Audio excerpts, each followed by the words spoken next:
আমার ভাইরা, আমার বন্ধু হাকিমুল উম্মত মুজাদ্দিদুল মিল্লাত শাহ আশরাফ আলী থানভী রহমাতুল্লাহি আলাইহি কত কিতাব লিখেছেন। একটা কিতাব লিখেছেন ইসলামের সৌন্দর্য।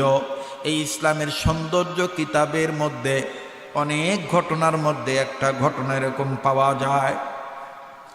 এরে মুসলমান বন্ধুরে, এ বাবাজি, ইসলামের সৌন্দর্য কিতাবের মধ্যে 2 খণ্ডে খণ্ডিত কিতাব।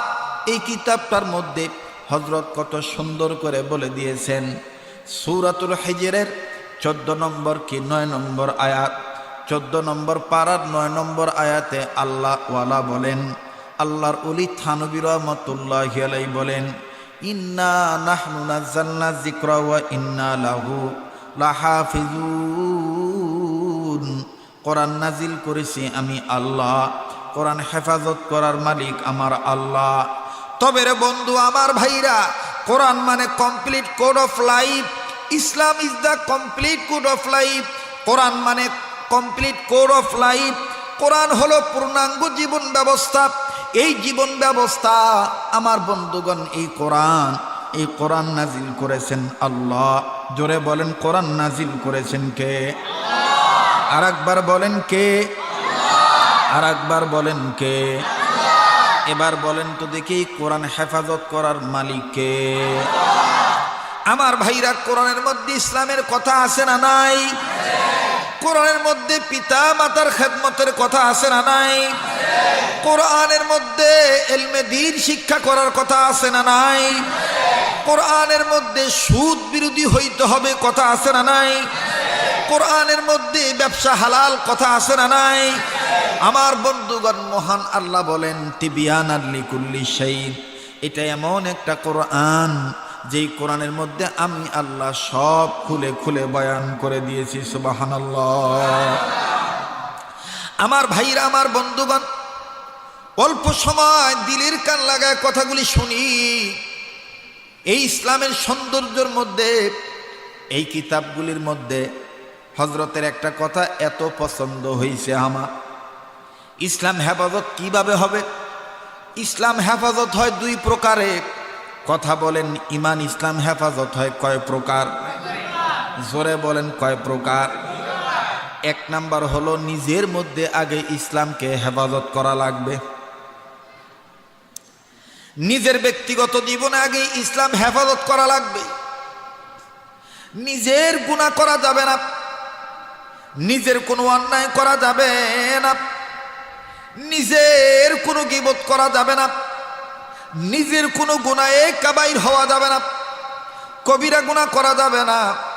নিজের মধ্যে এমন একটা টেন্ডেন্সি, এমন একটা ফিলিংস, এমন একটা আশা জাগ্রত করতে হবে, এমন একটা নফসের সাথে মুখালিফি আচরণ করতে হবে, যেই আচরণটা হবে আমি গুনাহ বিরোধী আল্লাহওয়ালা হতে চাই। হিম্মত করলেই গুনাহ থেকে বাঁচা যায়। আমার বন্ধুগণ, নামাজের সময় হলে নামাজ পড়ব, পিতামাতার সামনে থাকলে পিতামাতার খেদমত করব। আর যদি পিতামাতা মারা যায়, তাইলে মরার পরে যে 7টা হক আছে আমি আদায় করব।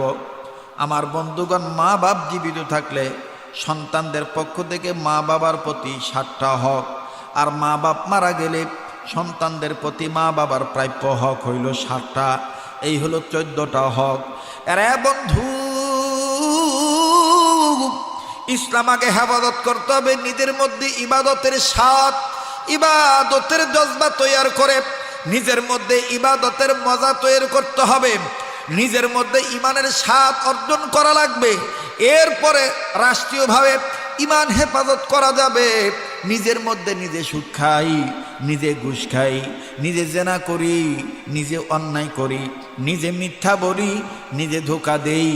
আর আমরা যদি বলি ইসলাম হেফাজত করার জন্য জীবন দিয়ে দেব, তোমার জীবন দেওয়াটা হবে, কিন্তু ইসলামের পতাকা তুমি তুলতে পারবা না। কথা বলেন ঠিক না ব্যাধি? আগে নিজের মধ্যে ইসলাম হেফাজত করতে হবে। আমি সুদ খাবো না, ঘুষ খাবো না, আমি বেপরদা জীবন যাপন করব না, আমি হালাল হারাম তমিজ করে চলবো। নিজের মধ্যে আগে ইমান হেফাজত করতে হবে। ইসলাম হেফাজত করতে হবে। নিজের ব্যক্তিগত জীবন যখন ঈমান ইসলাম দিয়ে সাজাবো, আমার পারিবারিক জীবন ঈমান ইসলাম দিয়ে সাজানো হয়ে যাবে। নিজের ব্যক্তিগত জীবন যখন আল্লাহর এবাদতের মালা দিয়া, ইবাদতের রং দিয়ে যখন সাজাবো, সিবগাতুল্লাহি ওয়া মান আহসানু মিনাল্লাহি সিবগাহ ওয়া নাহনু লাহু আবিদুন, তখন এই রংটা আমার পরিবারে লাগবে। আর পরিবার যখন ইবাদত করেনেওয়ালা হয়ে যাবে, এই পরিবারের এই রংটা সামাজিক অবস্থায় লাগবে। আর সামাজিক অবস্থায় যখন ইবাদতের রং লাগবে, এই সমাজের রংটা দেশের মধ্যে লাগবে। ডিস্ট্রিক্ট যখন ভালো হয়ে যাবে, তখন বিভাগ ভালো হয়ে যাবে। বিভাগ যখন ইবাদত করেনেওয়ালা হবে, তখন রাষ্ট্র ভালো হয়ে যাবে। কথা বলেন ঠিক কিনা? এই জন্যে প্রথম স্লোগান, সারমর্মর বক্তব্য হইল, যদি পেতে চাই সর্ব অবস্থায় আল্লাহর মহাব্বত, সব সময় করতে হবে আল্লাহর, বলেন, যদি করতে চাই আল্লাহর মহাব্বত, সব সময় পেতে হবে আল্লাহর, করতে হবে আল্লাহর ইবাদত। যদি পেতে চাই আপন রবের মহাব্বত, সব সময় করতে হবে আল্লাহর ইবাদত। প্রশ্ন করেছিলাম, বলেন, মা বাবার চেহারা দেখে ইবাদত কিনা? কাবা দেখলে সওয়াব হয়, কাবা ঘরের দিকে তাকাইলে গুনাহ মাফ হয়ে যায়। মায়ের চেহারার দিকে তাকাইলে আমার বন্ধুগণ ইবাদত হয়ে যায়। মায়ের চেহারা দেখলে ইবাদত হয়ে যায়। যার মা নাই, তার মতন বড় দুঃখী আর কেউ নাই। যার বাবা নাই, তার মতন বড় দুঃখী আর কেউ নাই। কথা বলেন ঠিক না বেঠিক?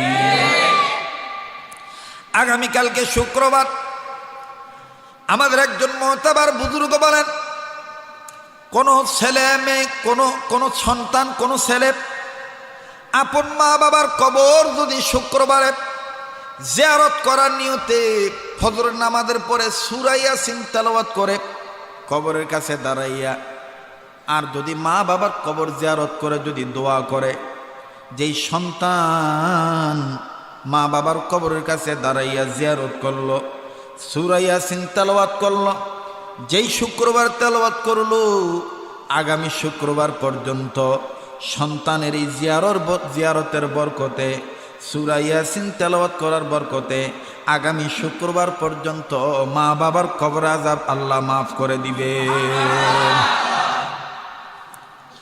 আমার ভাইরা, আমার বন্ধুরে, অল্প সময়ের মধ্যে স্বল্প কথা বলে, কোরআন হাদিসের গল্প বলে বিদায় নিয়ে চলে যাই। হাকিমুল উম্মত মুজাদ্দিদুল মিল্লাত ইবাদতের কথা বুঝাইতে যায় বলেন, মায়ের চেহারা দেখাও ইবাদত। কোরআনের হরফগুলো, কোরআনের আয়াতের দিকে তাকানো ইবাদত। হক্কানি আলেমের চেহারা দেখাও ইবাদত। করাচির হযরত হাকিম মোহাম্মদ আখতার সাহেব রহমতুল্লাহি আলাইহি স্পষ্ট করে বলে দিয়েছেন, চারটা জিনিসের দিকে যখন মানুষ নেক নজরে তাকাবেন, আমার আল্লাহ তাদের গুনাহ মাফ করে দেন। আমার আল্লাহ অসংখ্য নেকি তাদের আমলনামায় লিখে দেন। জোরে বলেন, কয় জিনিসের দিকে? আবার বলেন, কয় জিনিসের দিকে? নাম্বার 1, আল্লাহর ঘর কাবা ঘর বাইতুল্লাহ। নাম্বার 2, কোরআনুল কারীম কালামুল্লাহ। নাম্বার 3, কুতুবুল্লাহ, যারা হক্কানি আলেম।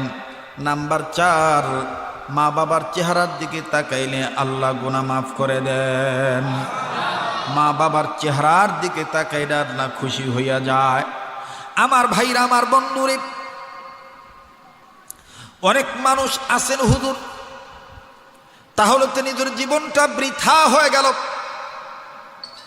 নিজের জীবনটা অলসতায় কাটায় দিলাম, নিজের জীবনটা অবজ্ঞাপূর্ণ সময়ে আমি কাটাইলাম, নিজের জীবনের মর্যাদা আমি বুঝলাম না। হুজুর, তাইলে কি আমি আর কোনো পথের দিশা পাবো না? হুজুর, আমি কোরআন পড়ি নাই, আমি কোরআন পড়তে পারি না। এই কথাটা দিলের কান লাগায় শোনেন।